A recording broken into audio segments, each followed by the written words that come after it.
fix the glasses. As always, here we go. At least I don't do this, right? I should just look Right. like a real nerd. You Oh need the man. long thing, that hangs. Yeah, I should have that, totally.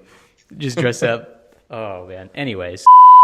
Hey everybody, welcome back to the Copy Corner with Terry Schilling. That's myself. And we got Dan Marzullo, who's just chill, Denver skater boy, backwards hat. Dan Marzullo right here. Skater boy. God, dude, I'm like really dating myself with that. Yeah, how old are you, Terry? Jesus, like Avril Lavigne fan over here. But dude, I like laid back, man. I'm a hat guy myself, so it's all good. But today, guys, we're not going to be talking about fashion trends that Dan and I are expert on. We're talking about our other expertise, which is copywriting and content writing. And today, the topic is how to write persuasive copy that doesn't sound sleazy, pushy. You don't want to throw people off. You want them to get to know you. And this is perfect when you're writing your website sales pages, especially, Dan, because those are very high conversion focused. You want them to keep reading, take advantage of the offer. So we want to talk about some tips, some tricks, techniques that can help you get started, take that next step to writing copy that converts. I'm out of breath, Dan. I'll let you kind of start the conversation, buddy.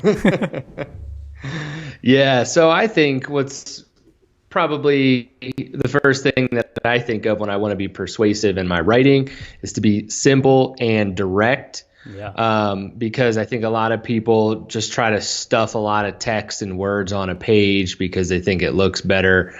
And, if you're kind of beating around the bush, it's not persuasive. So in your call to action, maybe say something like, enter your email to join now or something versus, if you'd like to enter your email, and sign up for our newsletter. It's just, so many extra words that you kind of lose people. You want to tell them what you want to do. Don't be afraid to, say, hey, here's what you need to do and get them to take that action.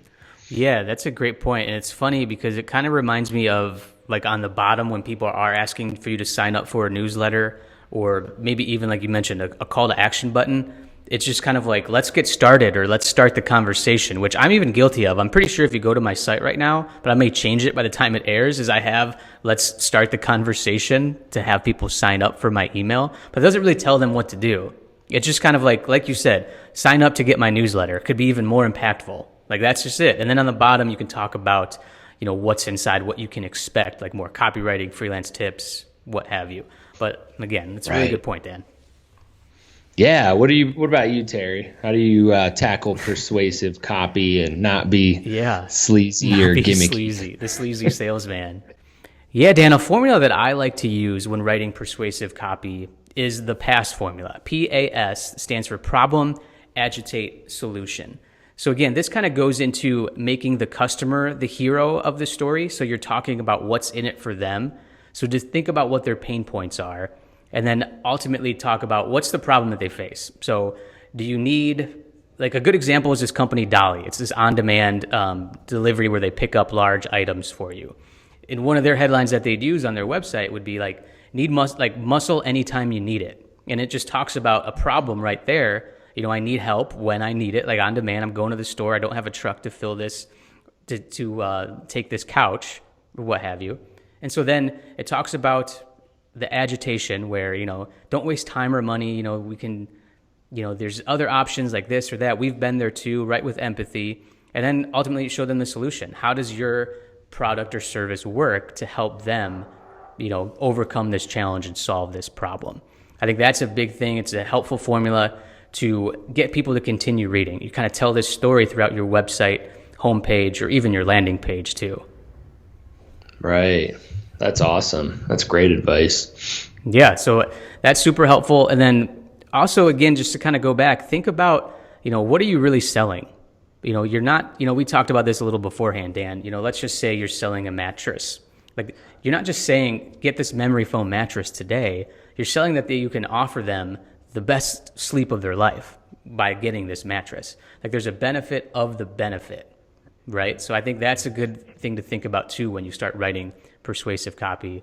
And again, when you're writing with empathy and giving scenarios that help the customer solve a problem, I don't think you're being too sleazy. It really obviously depends how you word it. But with your advice to be simple and clear and simple and direct, I think I think following these techniques and formulas will come up with a lot of options that you feel will make a deep connection with your reader.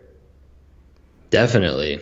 I like the mattress reference. Hopefully those marketing managers over at Sleep Number and Tempur-Pedic are watching. They'll give you a ring soon. I'm sure they do a good job. It's like the squatty potty. You're not selling a stool, you're selling people to poop correctly. You know what I mean? But they do so much fun with their content. It's great.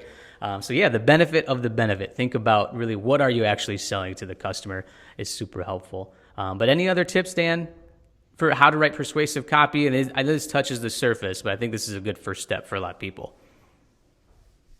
Yeah, I was going to say, I think we could kind of go on and on this one forever. There's just so many, good tips to add. But I think, these are definitely the foundational points that people should start with. Yeah, absolutely. And of course, listeners, comment, have any other questions, you can message Dan or I. We'd love to then address those topics in future episodes. That's kind of where this episode came up for today, some feedback from past episodes.